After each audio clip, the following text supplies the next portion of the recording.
Hello, welcome to World Civilizations since 1500. Now, this is session 3 of the 6th topic of the course titled Modernization in Latin America, Russia, and China. Now, in this session, we're going to continue looking at modernization in Russia, something we started looking at the end of session 2.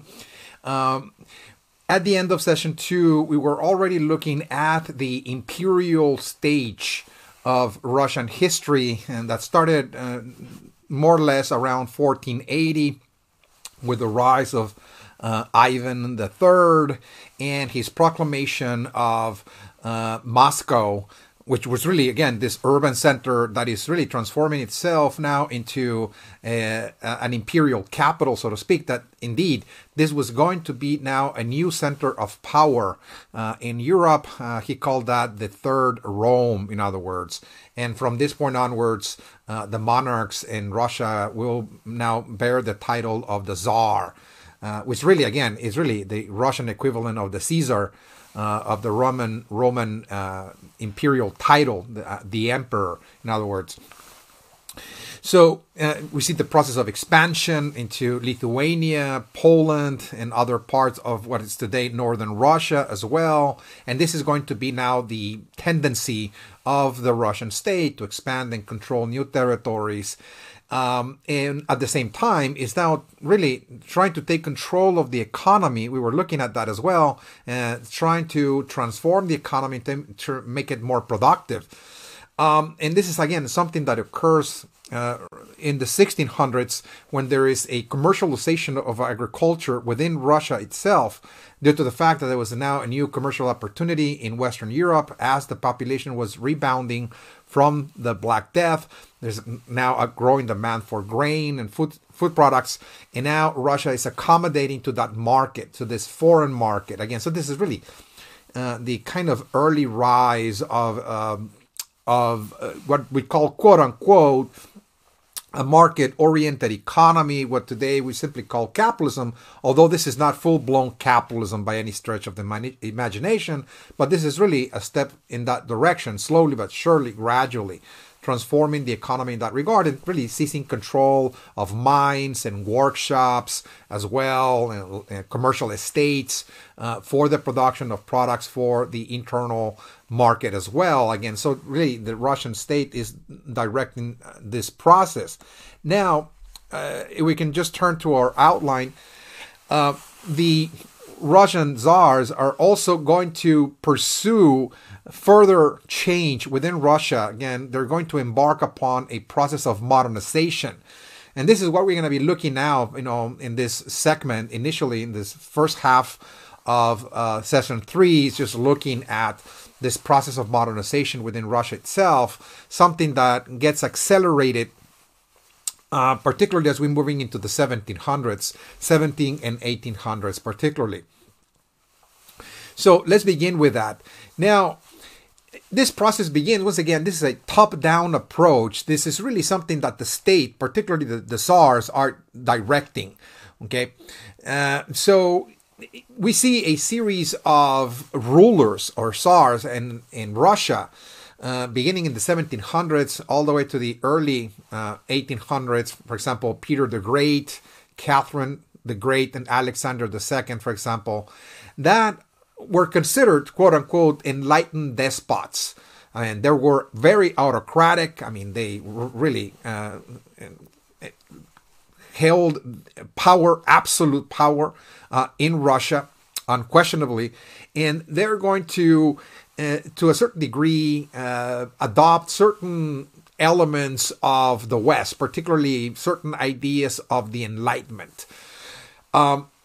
So they're trying to modernize Russia, not to the point that they want to imitate the West, but they're going to select certain aspects of the West as the West is modernizing, and they're going to select certain elements of the West, particularly economic, for example, methods of production. Again, this is what they're interested in, the productivity of Western systems when it comes, for example, to agriculture.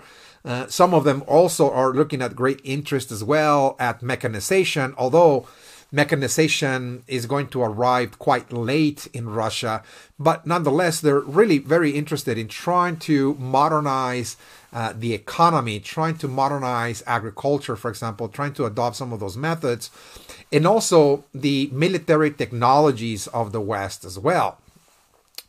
The whole idea was to strengthen the state. This is the vision of the czars. Their main idea of modernizing was simply trying to strengthen the political system.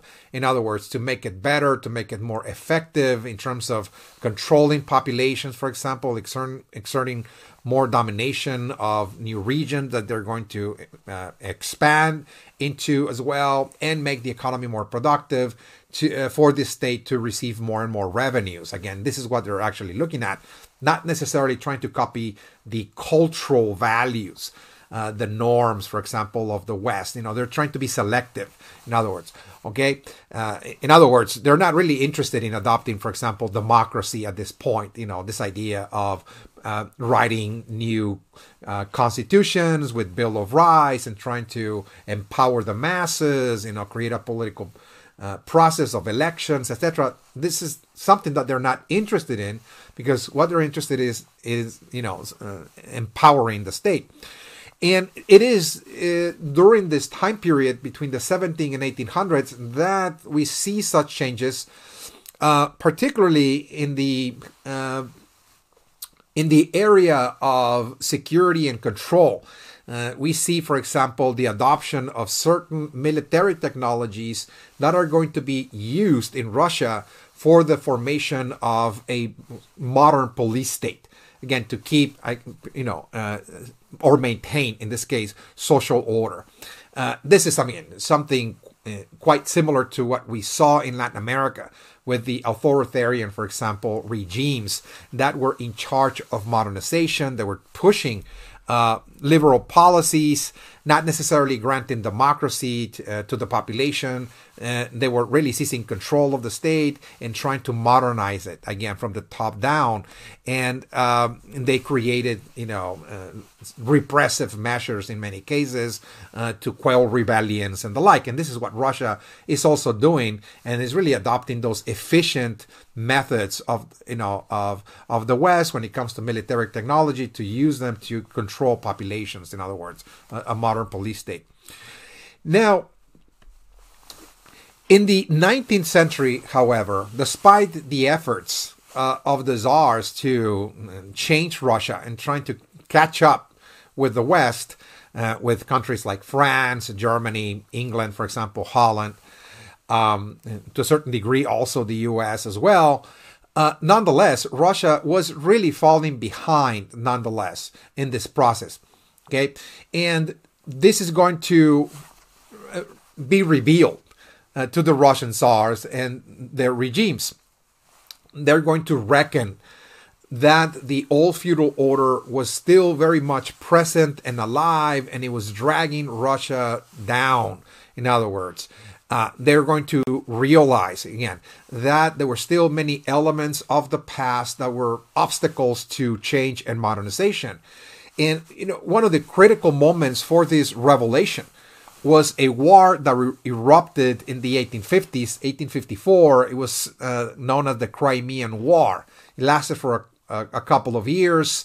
And this war, had to do with Russia's imperial ambitions to expand into areas of what today is the modern day country of Turkey, for example, some areas of that region.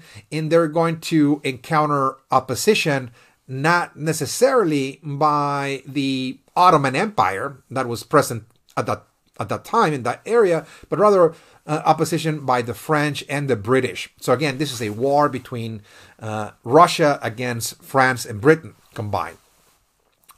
And it was fought in Russian territory. And the Russian army, which was considered to be, really an imperial army, was defeated. So what this war revealed was the inefficiency of the Russian state. that it was strong from the outside, like the outer shell, for example. It looked like, had an absolute, for example, emperor who had absolute power with an imperial army and so on. But from within, it was extremely weak. It was inefficient. It had an inefficient, for example, army to deal with this threat that it was taking place within its own borders, and the opposition, the enemies in this case, the French and the British, were coming from 1,000 miles away, to fight the Russians, and they defeated the Russian army. Again, so it really revealed how slow this process of change was taking place within Russia, and so therefore the Russian czars are now trying to deal with this situation. They're trying to correct that inefficiency. And first and foremost, one of the first areas that they're trying to deal with, trying to correct it, is the area of agriculture. They realize that serfdom, again, this idea of turning peasants into serfs in order to secure the labor needed for the cash crops that Russia was exporting, that this system was totally inefficient, that it was dragging Russia down, that it was stalling innovation, creativity, scientific invention, for example, also investment, and it was really preventing Russia from moving forward because they were relying on coercive, repressive measures to secure labor instead of trying to move towards mechanization, for example. Okay, so they're going to make a series of reforms to start really transforming the imperial state and make it more efficient, to modernize it, to speed up this process. Again, this is occurring after the Crimean War. And one of the first reforms was to share some power with the provincial elites. Again, this is not really, a democratic reform by any means, but rather what the Tsar realized is that the imperial administration was unable to deal with all the problems that the empire faced at a regional level. So he's turning some degree of authority to the provincial elites. Again, this is really, giving power to the elites at the regional level. In other words, in each province. And so he creates a series of councils or governing bodies at the regional level. They're called the Zemstvos. And those are given to the nobility, pretty much. The land-owning elite, members of the nobility, are going to be, to a certain degree, helping the Tsar administering regional affairs, taking care of them on behalf of the Tsar in this case. Okay, so that was one of the reforms, again, to kind of inject some life into the administration, to speed up the process, again, of dealing with problems, in other words. The other one is really dealing with serfdom itself, that it had become totally inefficient, unproductive. And in 1861, the Russian serfs are emancipated. This kind of corresponds with also the emancipation of the African slaves in the U.S., that took place just after the Civil War in 1865. So again, we see something similar happening almost at the same time, again, just a few years earlier in 1861 in Russia. They're totally emancipated. And they're not only emancipated, but they're going to be allowed to own some land as well. So number 3, there's going to be a certain degree also of land distribution.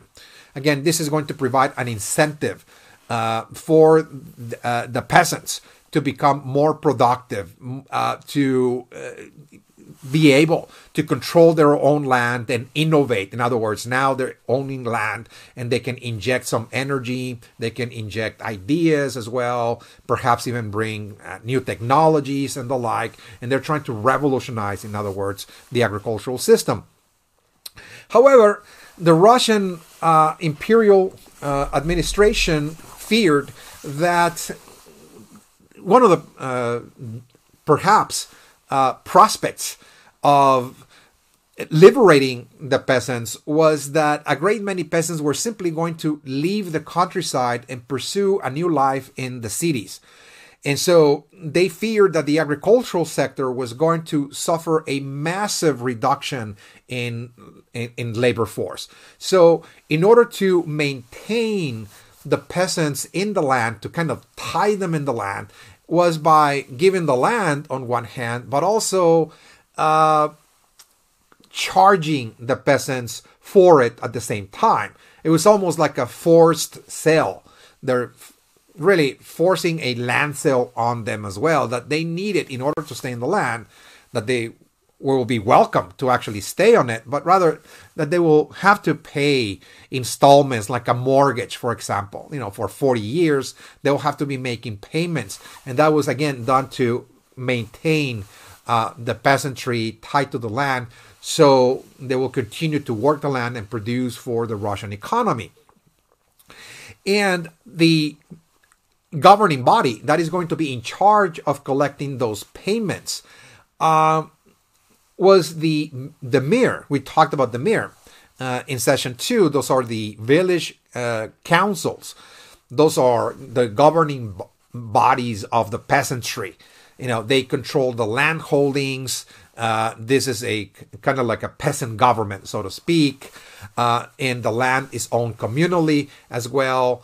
But now that land has been given to the peasants, it is really a step forward in what is called privatization of land. It's being privatized, it's being given to the peasants, but the peasants must make payments to the mayor, again, to the village councils, again. So the village councils are the ones, pretty much, collecting the payments on behalf of the Tsar and trying to maintain the peasantry pretty much in the countryside. Again, also, another reform is the beginning stages of industrialization itself. So Russia is beginning to enter its first industrial revolution after the Crimean War. Again, so this is the first industrial revolution. And what we see is the rise of factories, particularly in two main urban centers. One was at St. Petersburg, and the other one was Moscow. Again, here we're going to see the rise of industrial cities, attracting, of course, populations that are coming from the countryside. So we're going to see massive migrations, a massive pouring of peoples, particularly peasants, that are moving into the urban centers, the industrial towns, in pursuit of wages. Again, so this is leading to, again, a wage labor economy gradually. This is really the beginning of what we call industrial capitalism, the early beginnings. And this process is really happening all of a sudden, is happening abruptly. In other words, this is not really a slow process the way it happened, for example, in the West, the way it happened, for example, in the United States, or the way it happened in England, that it was really gradual. It took decades. In other words, Russia is rapidly trying to industrialize at this point. And indeed, they are indeed trying to accelerate industrialization and modernization. Russia really feels that they are falling behind, and they really want to catch up in a matter of years, if not a decade or two. They want to accomplish, in other words, what the British accomplished in a century or century and a half, and they want to accomplish that in a very short time. Again, within a decade or two. Again, so they are directing this process, the state, in other words. And they realized that the best course of action, and this is something that we saw also in Latin America, is that, because they lacked capital and technology, they will have to then invite foreign investment. That this is the fast track to industrialization. Invite the capital, the loans of Western financiers and merchants, and also their know-how, their technologies as well. Again, so there's going to be a sort of kind of like an open door policy in which they're going to invite, of course, European investors, particularly French, British, German as well. And the foreign investors are the ones that are coming in and build the factories. They're going to be building steel plants, for example, textile plants as well. They're going to be engaged in the building of railroads as well. So again, this is a massive, massive project that is, to a very great degree, about 60%, is being controlled, directed, owned by foreign investors. Again, so 60%, for example, of all the investment in Russia during this process was owned by European powers. Again, French, British, and German. 60%. So it was not just a matter that the French, British, and German investors are simply providing the loans for the Russians to build the factories. No, those foreign investors are the ones building the factories, and they're managing the factories themselves. They are the owners, they are the managers, they are the supervisors as well. So a great many of the Russian workforce they live day to day an experience in which they are being supervised, they're being directed, controlled in many cases, and of course also exploited by foreigners in this case. Keep that in mind, because this is going to be an issue that is going to be relevant, particularly as we're going to be moving into the age of revolutions, particularly the world revolutions like the Russian Revolution in the next topic, for example. Okay, but despite this foreign control process, the Russian economy was skyrocketing. It was growing astronomically, 15% economic growth per year. Again, so this was a very dramatic shift nonetheless in terms of productivity. Okay, the Russian economy was becoming even more productive, of course, because we have now industries, railroads, textile factories, steel plants, and so on. There are massive, and there's of course a massive generation of manufactured goods, goods that are being not only sold within the country, but they're also being exported as well out into the West. All right. So now the state realizes that because they're still in charge of this process of industrialization, of course, 60% is foreign owned, but they're still, participating in it.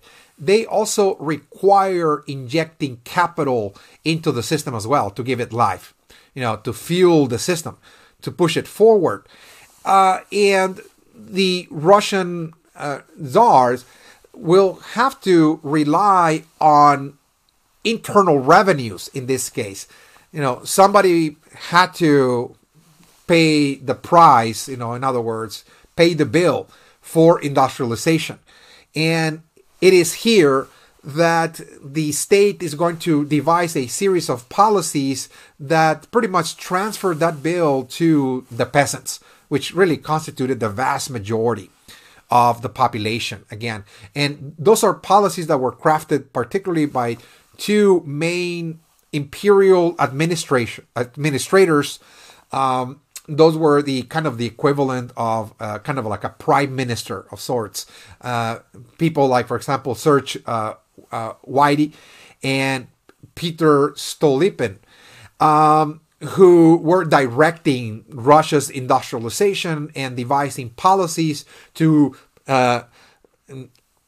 extract wealth, monies, revenues from the peasantry in order to inject that capital into the industrial process.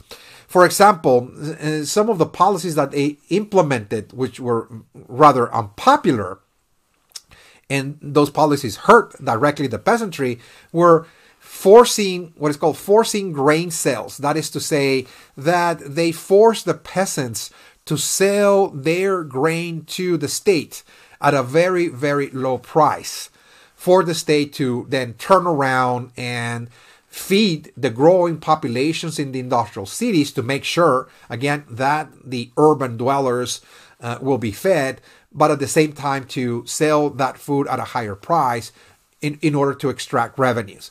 Again, so they were forcing, in other words, the peasants to sell all of their product to the state, that they had absolutely no freedom to sell their product on the market and control their own price. Again, that is a very, very unpopular, of course, measure. The other one was to introduce policies to monopolize vodka production and sales as well. And that also hurt the peasantry because, one of the ways that in the past peasants were making money on the side was by using their own grain to produce vodka. So they will sustain their families by growing their own food, selling it on the market, and also crafting vodka and, making a money out of that. But they were prohibited from doing that now. Only the state can produce and sell vodka. In other words, so we're really denying the peasants from actually engaging in complementary type of strategies for subsistence. So again, that also hurt the economy of the lower classes. They were also introducing protective tariffs. In other words, they were really charging, in other words, taxes on import goods, particularly, for example, fertilizer and agricultural technologies that the peasants needed in order to protect domestic industries. They were forcing the peasants, in other words, to either buy the domestic product at a very high price dictated by the state, or pay also a very high price for an import good.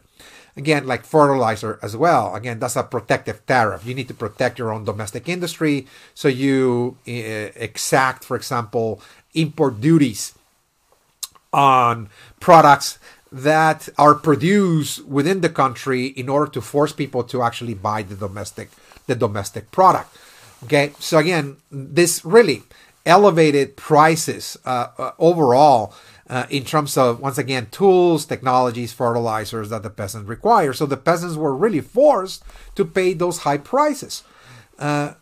So the other policy was to start really now at this time consolidating peasant lands. This is the equivalent of privatization of peasant lands, in other words, trying to dismantle the village council, in other words, the village or peasant land holdings and their governing bodies, and trying to pretty much put the entire land on the market, consolidating the land, and giving a larger tract of land to peasants. So this is going to award land to some peasants, while other peasants are going to be left out altogether. Again, so some will be rewarded and a great many are going to be left out of the game. And the idea was to, increase productivity, make it even more productive. And so people will control a larger territory, so they will engage in mass production of crops.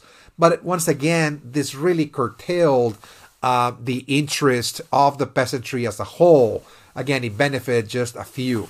Okay, in other words. All right. They also introduced, in this process of rapid and accelerated modernization, education systems in order to prepare the future generations for an industrial society.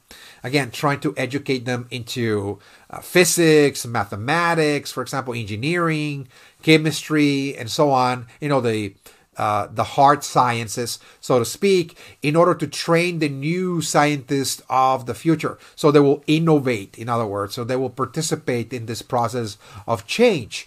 Again, so we see that also, as an effort to change Russia.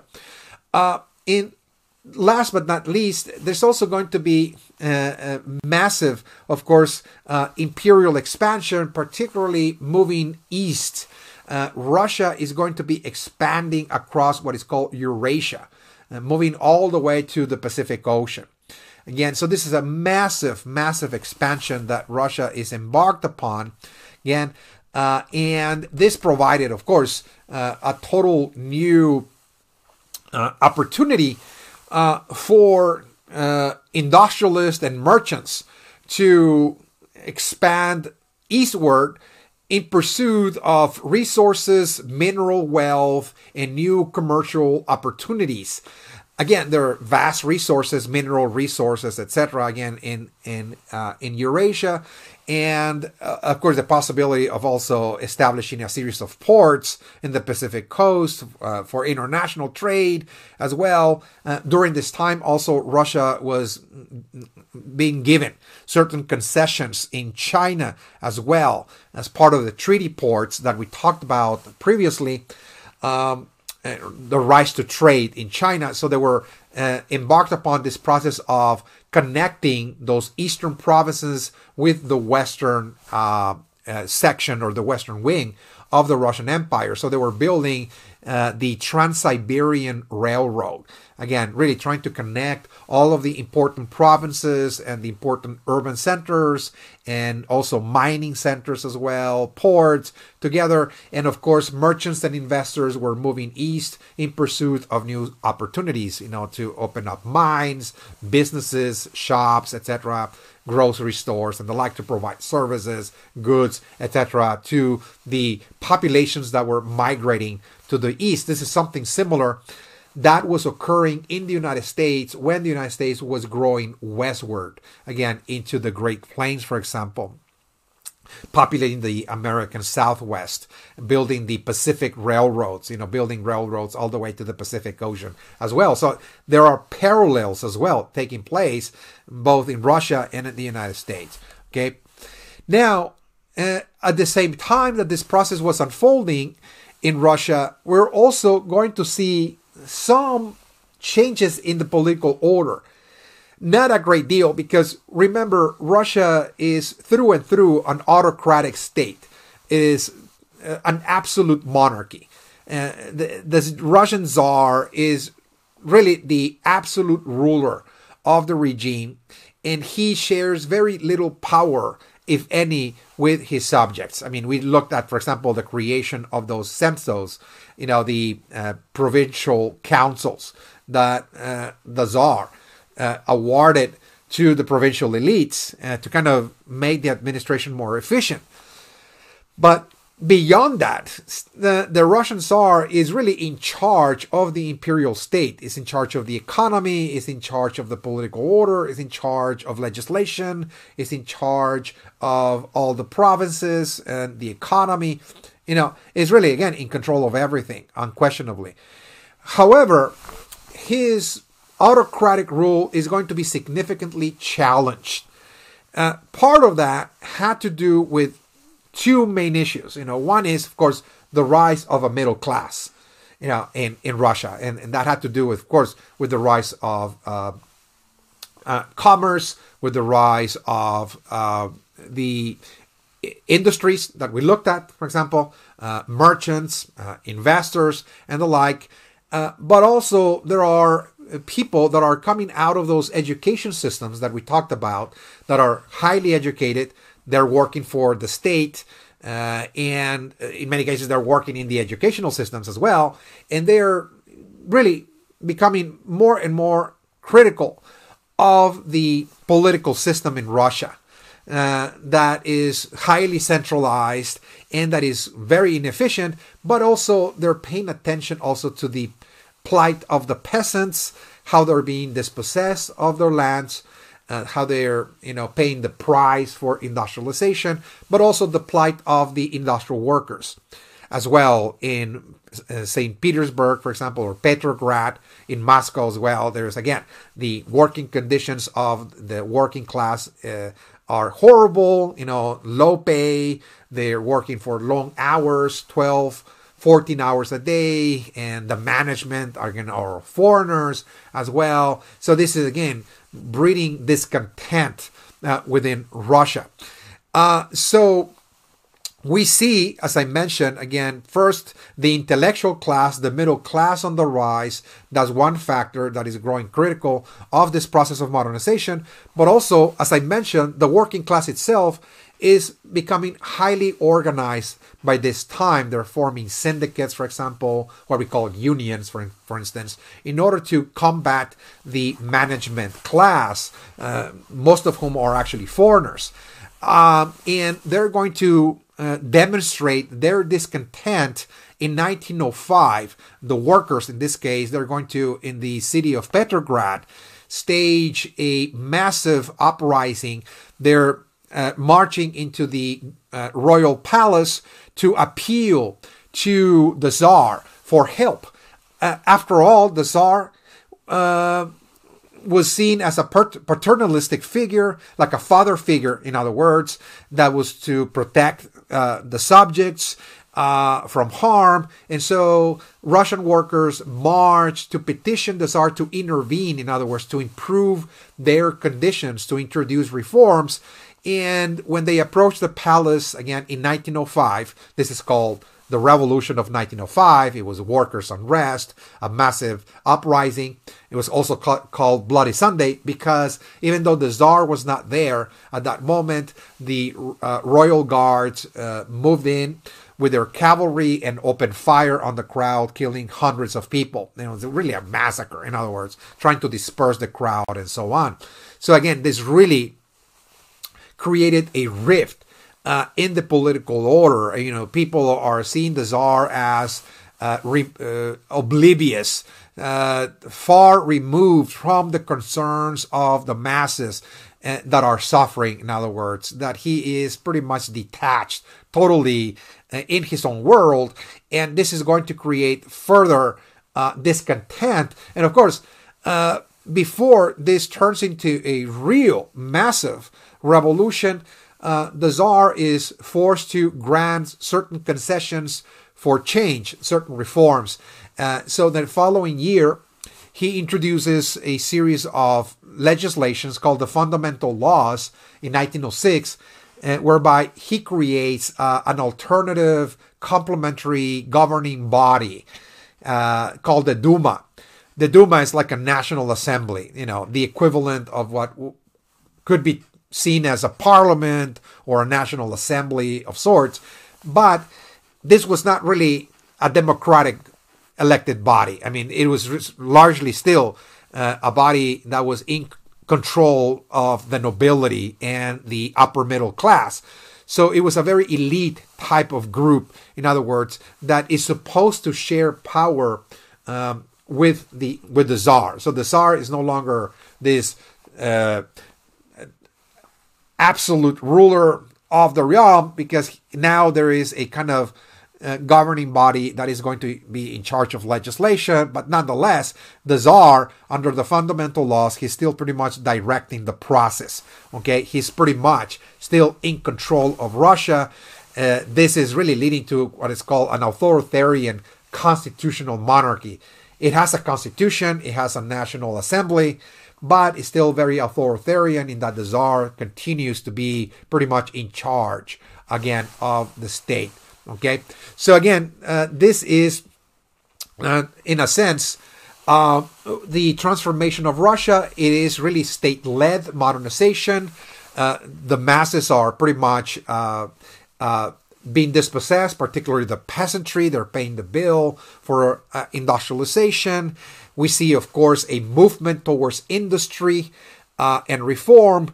But again, this process was being driven so rapidly that it was really setting off a series of reactions and forces that will end up, as we'll see in the next topic, in revolution itself. Again, it's really paving the road for revolution. All right, so now let's look at modernization in another region, in this case in the Far East.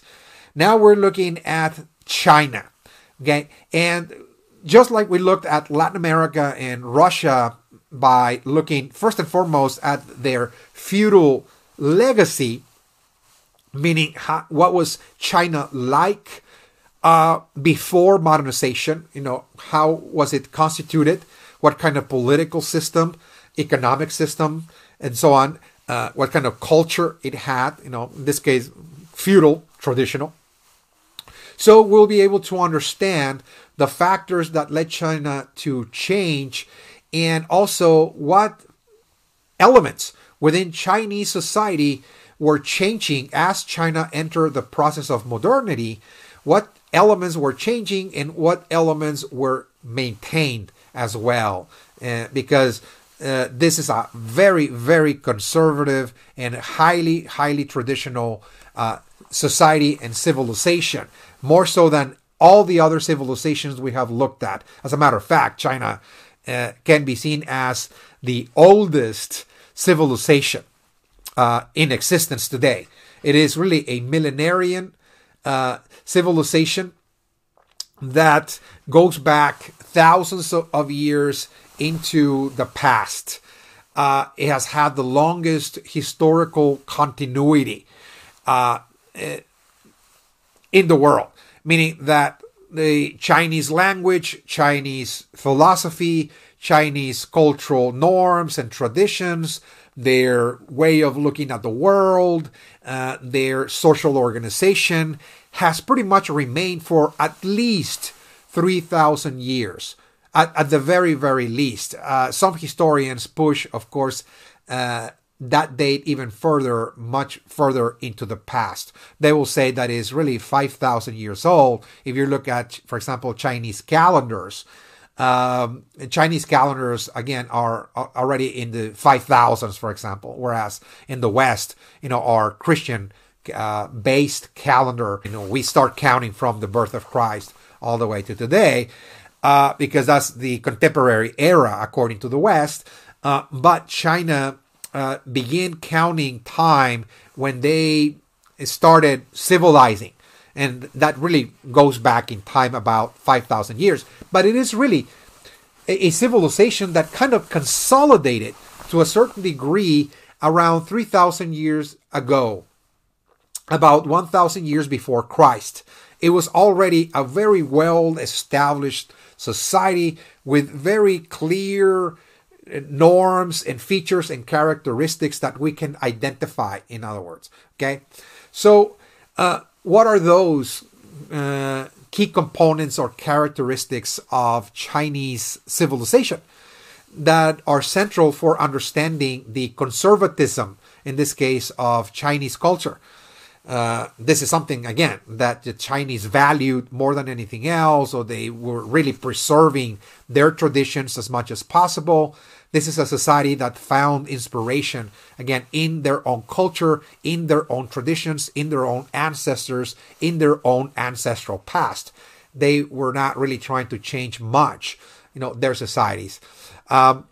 So let's look at some of those key components and characteristics. For example, first and foremost, China has presented itself as, for thousands of years, as a civilization that was perhaps the only civilization, the true civilization, the highest form of civilized life in the planet, pretty much considering everybody else, barbarians. They will really, call people that were not living within Chinese society as, uncivilized and barbaric. In other words, they called their kingdom the Celestial Kingdom.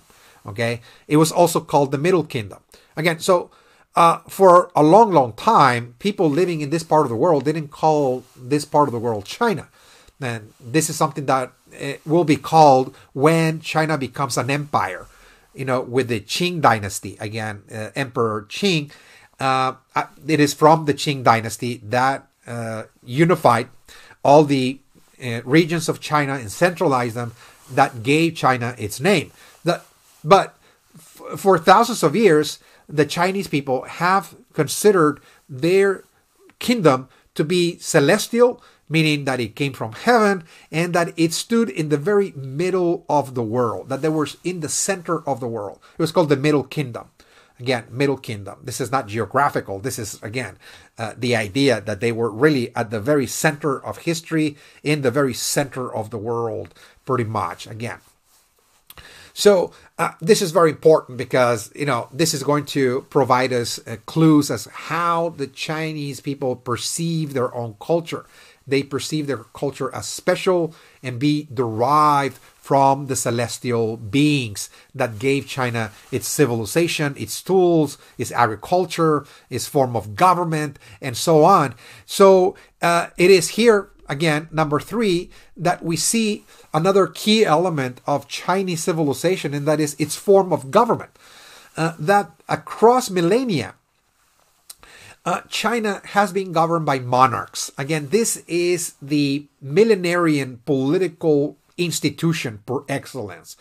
Again, so unlike other societies that have been governed by, city councils, for example, or democratic states and so on, China has always been governed by monarchs. It's a monarchical system, and the monarchy itself was seen as being created by a celestial being that came from heaven, that granted the rulers, the dynasty, the royal family, the power to rule. I mean, we covered that in the past. It was called the mandate of heaven.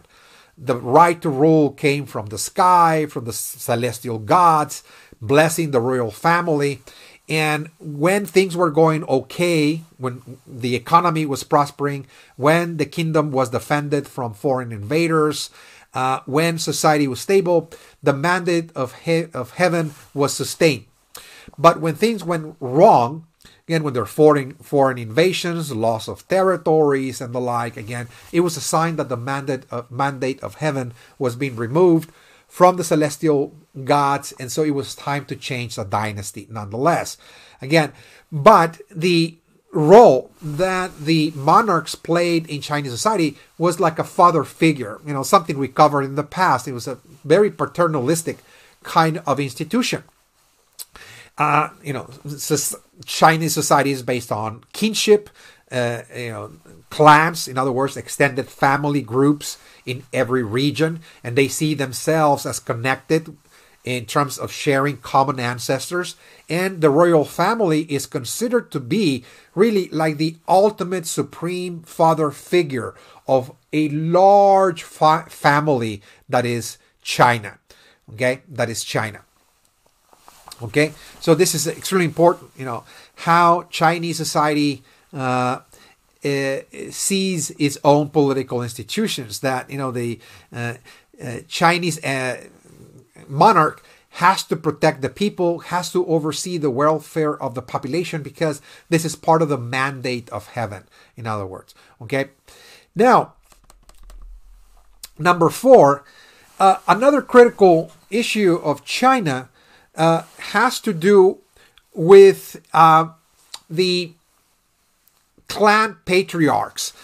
The fact is that China was really constituted by a series of different clans. Those are actually king groups, extended king groups or extended families that inhabited each region and province of China. Okay? And they were, in many cases, in control of their own affairs. They constituted what it was called a regional aristocracy. They were nobility, particularly the elders, the father figures, the clan leaders, or the patriarchs, for example. They were indeed leading their own provinces and, to a certain degree, representing their province on behalf of the imperial state. Again, so this is very, very important that people in China identify themselves as members of a clan. Okay, first and foremost, they live in a region and they had to be very much obedient to the norms, the rules, the prescriptions of the clan, and always seek the assistance, the protection of their clan patriarch. So there's also a certain obligation, that the patriarchs must provide to the members of their extended king group, that they must also oversee their welfare as well. Okay, so this is, again, something also that we see, this tendency to identify with the clan, and also for the clans to kind of claim certain entitlements to certain regions as well of China. Now, number five, we also saw that in the past, Confucianism really constituted perhaps one of the most fundamental ideologies or philosophies in Chinese thought, in Chinese civilization. without really repeating myself, what we already covered in the past, this is, again, a social philosophy more than anything else. Again, it is really a philosophy that presents the idea that the natural way to organize society is around a hierarchy. Again, it's called social hierarchy.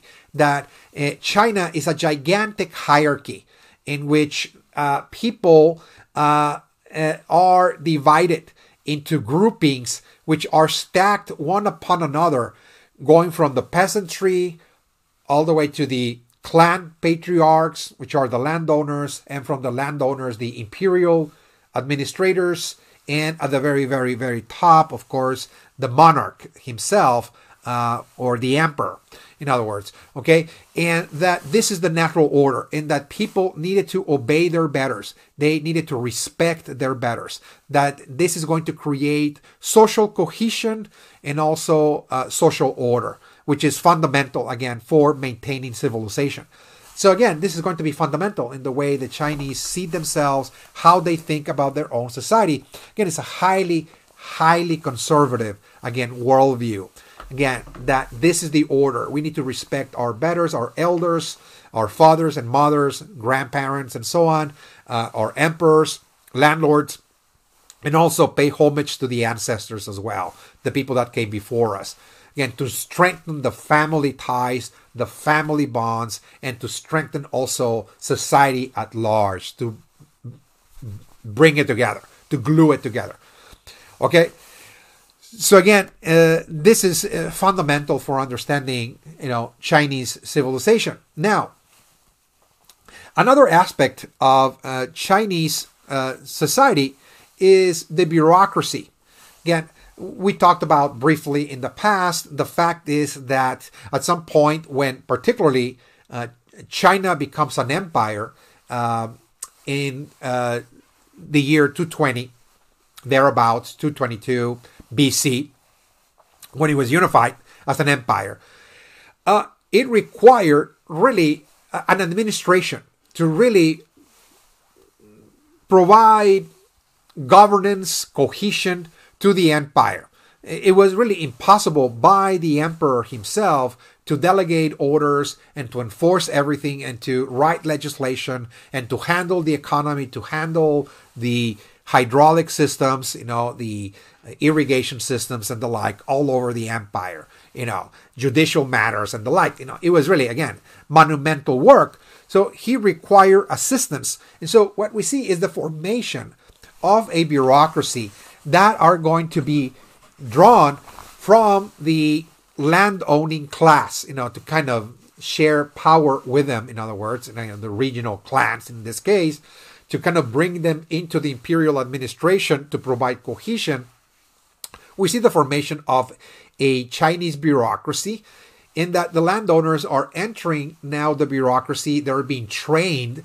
They're being schooled for a number of years. See it like kind of like an academy or university system in which you go for 10, 12 years, and then you pass very rigorous examinations, and then you're being given a public post to administer the empire, whether it's the economy, the judicial system, tax collection, and so on. Again, various functions.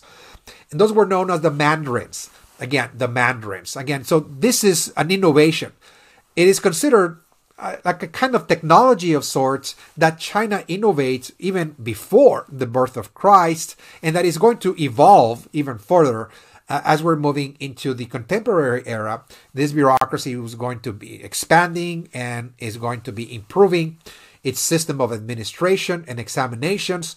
And this is, again, an innovation that no other civilization of the world at this time has created. This kind of bureaucracy that is very, very well organized and very well structured. And of course, the mandarins have to be trained on the works of Confucius or Confucianism. This idea of social hierarchy. They have to really master the ideas of Confucius, among other things. Another element of Chinese culture and society is the peasantry. Okay, the peasantry constitute the vast majority of China's society. Over 90% are peasants. And this is a peasant civilization per excellence. And there is a certain value attached to the peasant in China, in that the peasant is considered to be the ideal member of society. This is the most productive element, member of society, that is really driving civilization and that is sustaining also Chinese society and culture as well. Without the peasant, everything collapses. In other words, everything disintegrates. So the peasant is extremely central. This is something that in the philosophy of Taoism, it is a mystical, actually, philosophy in China. It is something that the Lao Tse, the forerunner of Taoism, actually writes about. This idea of the peasant ideal, that the peasants are in touch with the Tao, with the flow of nature, with the elements. They're working in the countryside with nature, and they are, in other words, flowing with the universe, with the rhythms, with the seasons, and the like. Again, so there is, of course, a certain value placed on the peasants. That doesn't mean that the peasants were well off. They were still very much exploited by their betters. They had to pay tribute to the emperor. They had to pay tribute to the landlords, etc. So, but nonetheless, compared, for example, the peasants to the merchants, number 8, in China, merchants, despite the fact that this is a commercial civilization, this is a society that is engaged in foreign trade, in the exports of goods and so on. So merchants play a critical role in the Chinese economy. Nonetheless, they're looked down upon. They're considered a second class people. In other words, very much seen as exploiters, and in many cases they're regarded as parasites, because what merchants do is that they take a product that an artisan or a peasant created through their effort, and they try to buy it at low price, and then they turn around and sell it at a higher price. So they're not really producing anything. They're not really seen as producers. They're just simply adding value to something that is being created and pretty much trying to make a profit out of that. So again, they're not really regarded as somebody that is, worthy. So they're going to be excluded from the political process. They're going to be excluded from the bureaucracy. They're needed in order to generate revenues for the state. But after that, again, this is something that in China people do not look after. Okay. Another critical element of Chinese culture and civilization is their legacy of their nomadic invasions. The fact is that China has been invaded constantly from the outside by different nomadic groups, for example, and they're called barbarians. And in many cases, those nomadic groups have been absorbed into Chinese culture. So that's the tendency of China, that despite the fact that they're being invaded, after all, the invaders end up absorbing Chinese culture. And that is true even of nomadic groups that ended up seizing control of the Chinese state, like the Zhou dynasty, for example. Those were actually nomads or Turkic, groups that moved into China, seized control and governed China for 8 centuries. The Mongols as well, we covered the Mongols, and the Qing also in 1644 that came from Manchuria, from the north. They seized control of China, but ended up, in many cases, absorbing Chinese culture. They were acculturated. And so this is the tendency within China, that after all, the invaders end up pretty much absorbing, Chinese norms, because that's the only way to govern the empire. So they have to learn Chinese language. They have to use the Mandarins in order to govern the state. So they have to be also learning Confucianism and Chinese philosophy, the writing system, and after all, they pretty much become Chinese themselves. So this is really, the tendency, again, of Chinese culture and society. Now, it is a very traditional, it should be noted, a very traditional culture, but it's also driven to innovation as well. Again, so it keeps the elements of the past, but nonetheless, it is also driven to change certain elements to make Chinese, the economy, for example, more productive. So they also are innovators. We can see that, for example, in the very first dynasties, like the Shang and the Zhou dynasties that ruled China initially. They were the ones that pretty much began the process of innovation by establishing the hydraulic systems. We talked about that very early on. Again, the very first topic of the semester, the hydraulic systems, the irrigation systems, again, the Yellow River, the Yangtze River, and the like. I mean, they were really in charge of maintaining those irrigation systems and managing the rivers. Again, that was the responsibility. And in fact, the whole reason of being for the monarchy was to tend the rivers. In other words, the Qing dynasty, as I mentioned, that ruled around 222 BC, seized control of all of China, unified all of the provinces of China, and created the imperial state, again, the beginning of imperial China. And what we see is the use of the state to also improve the country. The use of the state, kind of repressive methods of labor drafts, for example, and trying to build public works, roads, but most importantly, beginning to build the Chinese wall, the wall of China, to protect, again, the empire from the northern invaders. In other words, the Mongols and other groups. The Han dynasty that came after the Qing, from which China obtained its name, the Qing dynasty, is the Han dynasty that ruled China for about 400 years, from 202 BC to 220 AD. They were really innovators per excellence, in that they were rewarding people to innovate scientific gadgets, for example. Any type of scientific discovery, technology was to be rewarded by the dynasty. In other words, so this is where we get, for example, paper, the invention of paper, for example, coins as well, for commerce, gunpowder.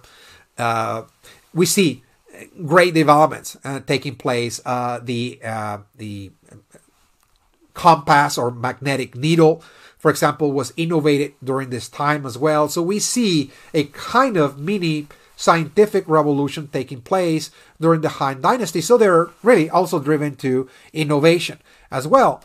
Now, at some point, what we're going to look at is, as we're moving, for example, to the year 960, the Song Dynasty that ruled from 960 to 1279 AD, this dynasty believed that China was changing very rapidly.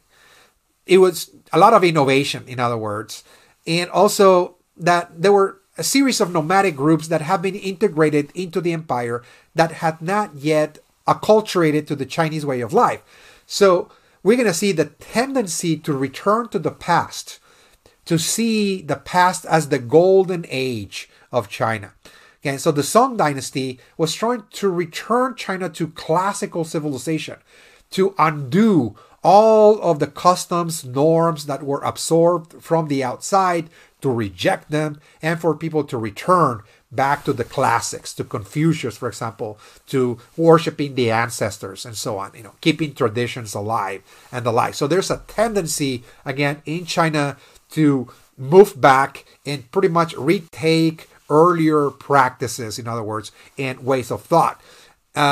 We see a further process of driving China not only back into its ancestral past, but also trying to turn inward and trying to disconnect itself from the outside altogether. And this happened during the Ming Dynasty that came in from 1368 to 1644. During this time, this is pretty much a reaction against the Mongol invasion and conquest of China. China had just freed itself from Mongol rule, had been ruled by the Mongols since the 1200s, and they were kind of traumatized by that experience, and that left the Chinese with a very sour taste in their mouth, so to speak, that what they really needed was to close their civilization, to seal it from the outside and to turn inward. In other words, to not be really concerned with the outside. So this really stalled innovation. Okay, it stalled innovation because they were trying to freeze its culture in the past. So once again, this is the state of affairs of China before China entered a process of change, a series of dramatic transformations that begin with a new dynasty in 1644. This is really going to be the last dynasty that is going to rule China from 1644 to 1912, the Qing dynasty. Again, this is giving rise to a series of changes, the early rise of capitalism. This is, the beginning stages for the trade with the West, for instance. Trade with the West, the Europeans are arriving. They're initiating a certain, limited trade, if you will, in some eastern, southern ports. But it is a very limited. They are indeed trading with them in a limited way, and with this trade, we see the introduction of new crops that were coming from the Western Hemisphere, from the Americas, like potatoes, corn, peanuts, and this is going to lead to a population boom. We talked about that in the past, a population boom that required, of course, a change in agriculture. There's a growing demand for food products within China. So this is going to lead to a commercialization of agriculture. The land is now going to be used to grow cash crops, food products to feed the growing population. So more and more people are moving towards the market. Again, a market-oriented economy. We talked about that as well in the past. We're looking at the Chinese trading empire, for example. We also talked about the kind of rural and decentralized industrialization that China was going through. So this is a gradual industrialization. This is textile manufacturing taking place in the countryside. This is, again, something that artisans and peasants are doing in the provinces, in the rural areas, in the countryside. This is not a centralized process that the state is driving forward.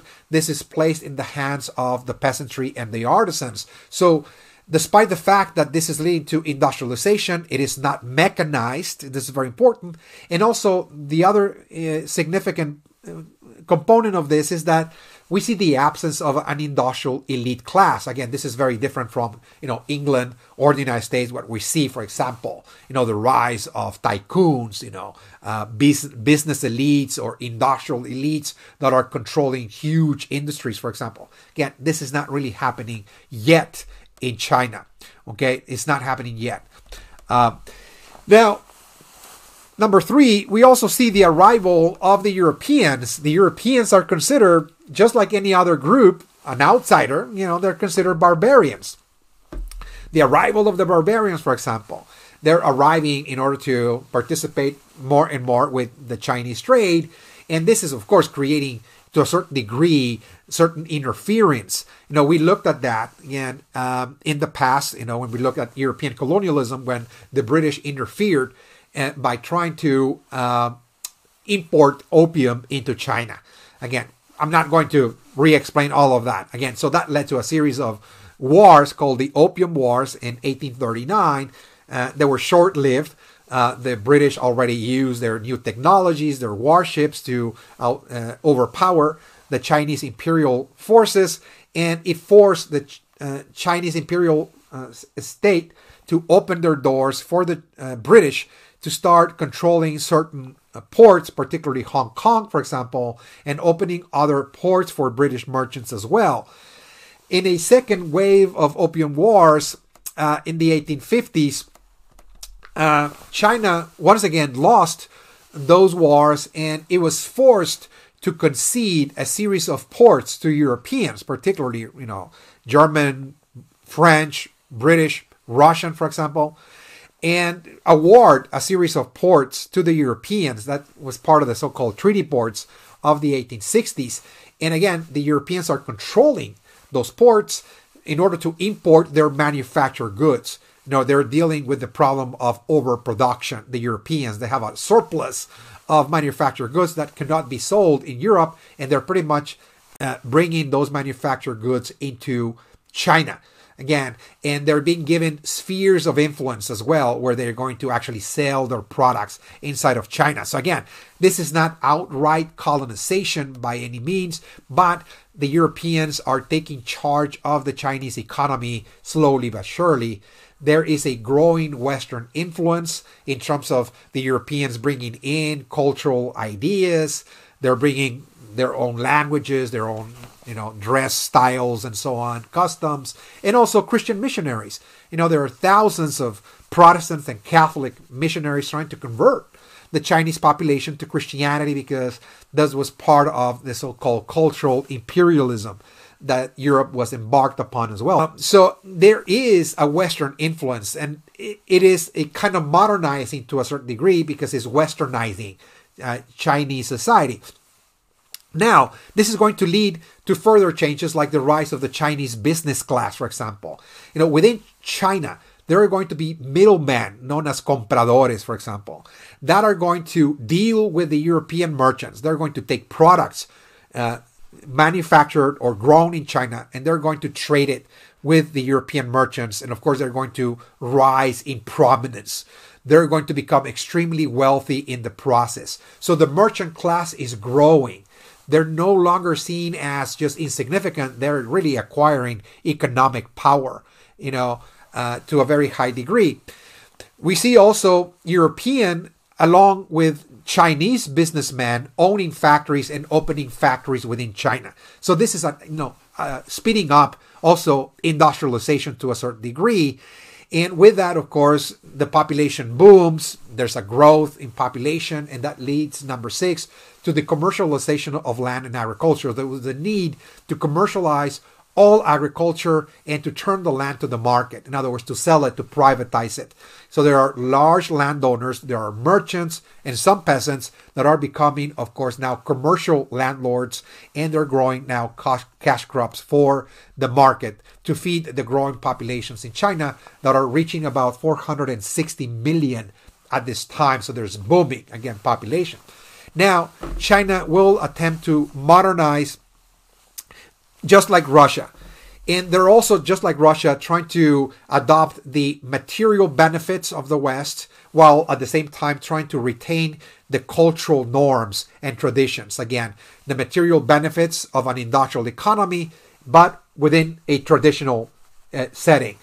And some of the policies that they implement is to start educating the masses, something that happened in Russia as well. It's called the self-strengthening movement, trying to create education systems to train the future population of China into the technical sciences, physics, chemistry, mathematics, and so on, to foster development, scientific, technological, economic development. It was called the self-strengthening movement. Again, they're keeping their own culture, but they're acquiring the techniques, the know-how, the science, in other words, of the West. Okay, they're also engaging in massive land reform, for commercial farming. Again, they're pretty much privatizing, in other words, the land. So there's going to be massive dispossession of land holdings by the peasants, of course, and the land is being turned now to the market through and through. So the peasants are losing ground, in other words. This is giving rise to the merchant class. As I mentioned, the Chinese business class is on the ascendancy, and they are becoming a power in their own right, a power to reckon with. And this is going to push the imperial state for reform. It is really the merchant class that is now demanding a say in the system. In other words, they need a reform. In other words, number 4, this is becoming even more apparent, more and more evident as the imperial administration of China is declining.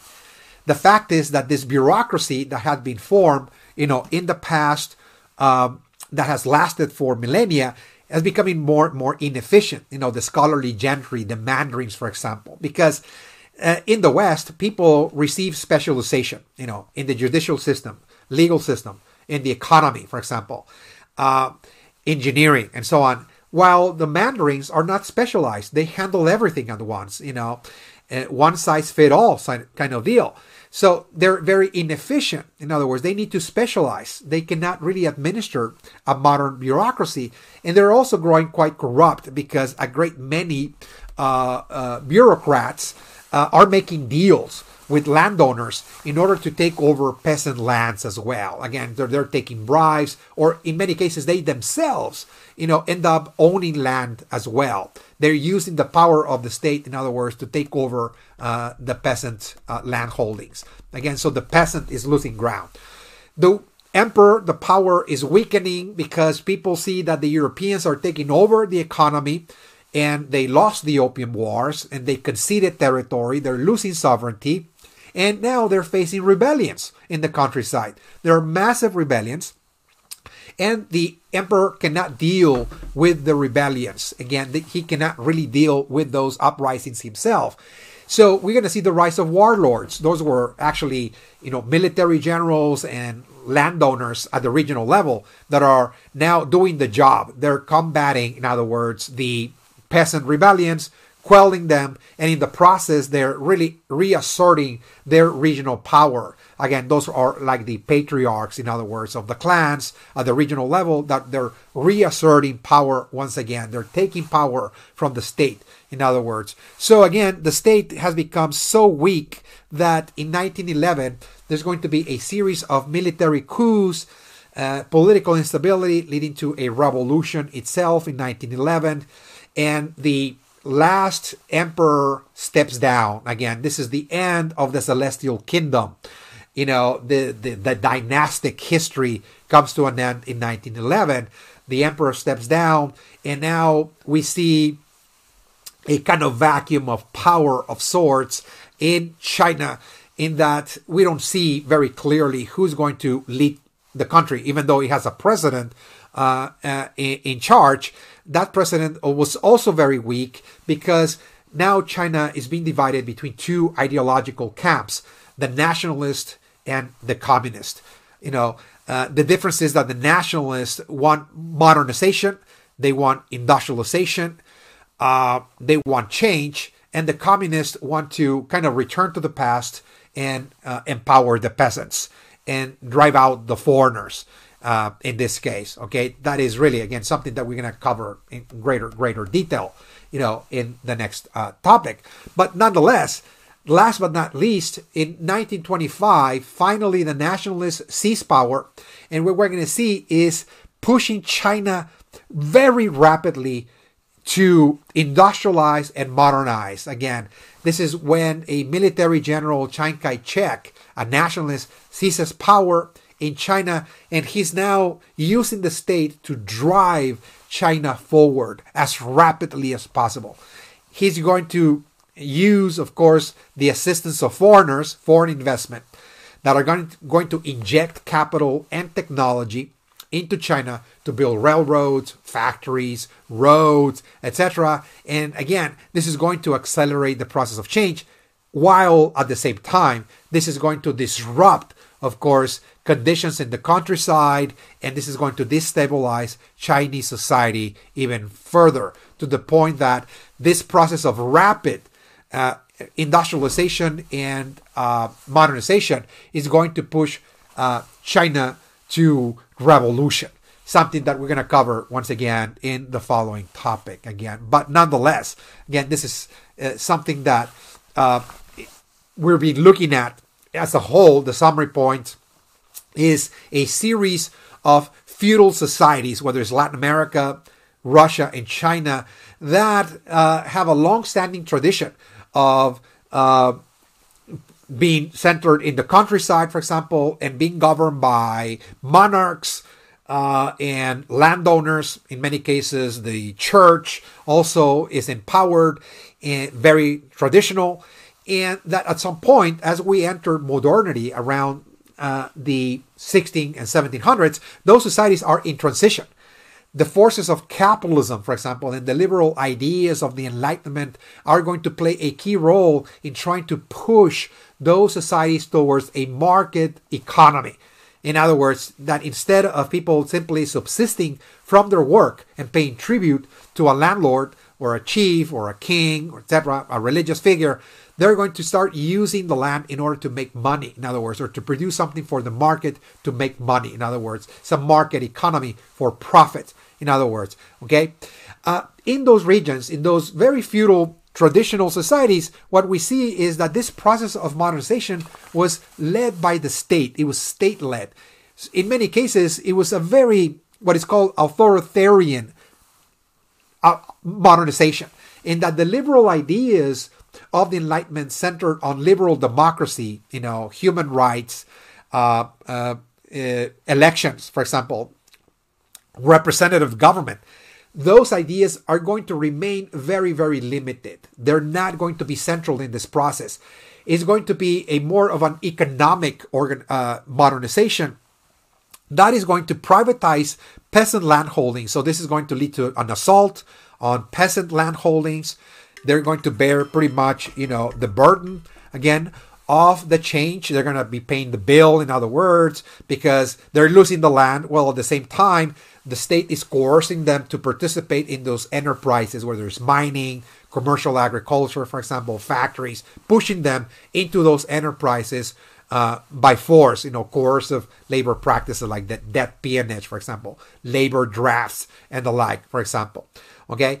And of course, what we see is also foreign penetration. There are foreigners, in this case, Western European powers and also American, that are coming in to inject capital in terms of loans and also bring in their know-how, their technologies to speed up the process of industrialization as well, or the process of modernity.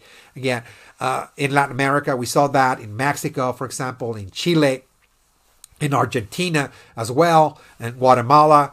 We saw that process also in Russia, and we also saw that process in China as well. Okay, so this is what we covered so far in this topic. This is all I have for you. When we come back, as I mentioned, we're going to deal with the reaction to this change, the reaction to this process of industrialization and modernity that is going to set off a series of revolutions, otherwise known as the world revolutions, the Mexican, Russian, and Chinese revolution. All of that will be explained when we come back. Thank you.